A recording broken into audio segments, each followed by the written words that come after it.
Hello AOC! Okay, so ngayon is magki-claim tayo or sampulan natin yung avatar na si Lilith Pride. So punta tayo dito sa manager. Sampulan natin yung claim all. Ayan. So dito sa Eternal Lab, meron siyang completed na 14 task. So i-click natin yan.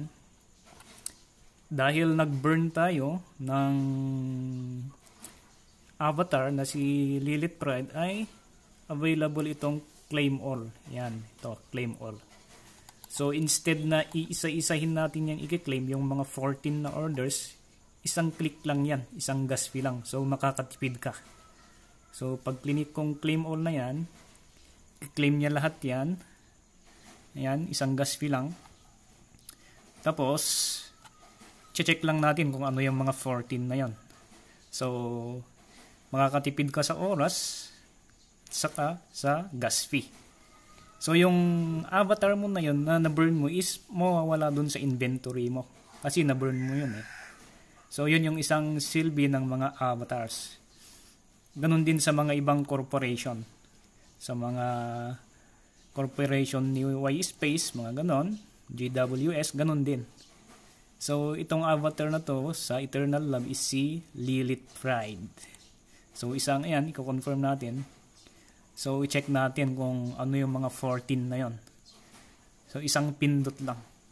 So advisable sa mga busy is advisable na bibili sila ng avatar. Kung nagpapa-order sila sa Eternal Lab, ayan. Nothing, close natin. Ayan, common, rare, nothing ulit, nothing, outlier, common, outlier, common, nothing, rare, uncommon, outlier, yun, legendary. Ayan. Dapat may blueprint din sana, no? Ayan, wala na. So, yun yung kagandahan ng avatars niyo. So, ayun. So, advisable, di ba? Nakatipid ka ng oras. Kung i-claim mo yung 14 na yun, baka abutin ka ng mga more than 5 minutes bago mo ma-claim lahat yan. Okay, so ayan, big advantage yung anon sa atin. Avatar.